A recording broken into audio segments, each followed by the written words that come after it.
You guys ask all the time, how do we come up with our angles? What do we do? I'll take you into the process. So I'm looking through social media, trying to understand this fury on campuses and in streets. I get the affinity for people who are suffering in Gaza and seeing babies and innocent people die. Of course you want that to stop. Of course it's horrible, but it's more. It's so much more. And then I see the social media of a young woman named Elika Laban, Iranian-born lawyer, activist, artist, and social media influencer on the rise, okay?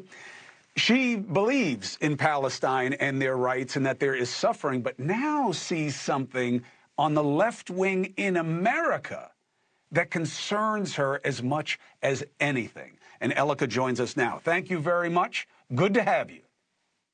Thank you so much for having me. So the thought that blew my mind in terms of, it was one of those moments where I was like, yeah, that's what I wanted. That's what I wanted to understand that I didn't understand until this, is when you were saying that what you're seeing in these pockets of people in the streets and online, it's not just about caring about people's suffering or even about religion. It's appropriating oppression. Explain that. Yeah, so I think in order to kind of set that up, lay the foundation for what I mean by that, I think you have to kind of look at the landscape in this country, in America, that has led to what we are witnessing now on in campuses, right? So we have this kind of recent history where there has been a lot of kind of awakening in this country, right? Awakening as to certain social inequities, social injustice. And with that has come a lot of stigma, a stigma of having privilege, right? And this is part of the reason of this problem is this difference between the approach, which has been more shame than accountability. And this is a huge, huge difference. And people talk about this difference at length, especially when you get like pop psych gurus like Brené Brown, who talks about shame being a precursor to genocide. We know that shame always ends in a bad way, whereas accountability is extremely both healthy and necessary, right?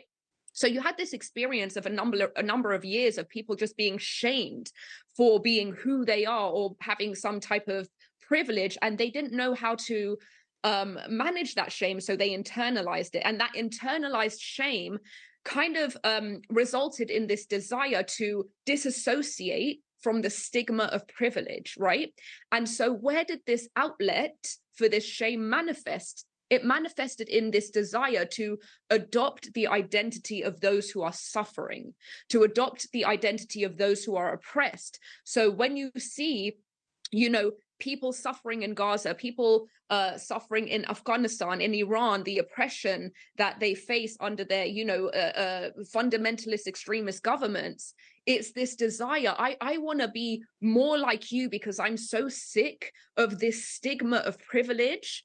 And with that comes enormous, enormous dangers in enabling or exploring these concepts of fundamentalism, which is something that the Middle East, our families have spent, decades trying to escape. So it's an almost perverse fetishization of a suffering that, people here in the West simply cannot understand because it is not a cancer of the West. Hey, thank you for watching. Please go to newsnationnow.com, newsnationnow.com, and you can find NewsNation on your television provider. And don't forget to click the red subscribe button down below. Then you will get more of NewsNation's fact-driven coverage.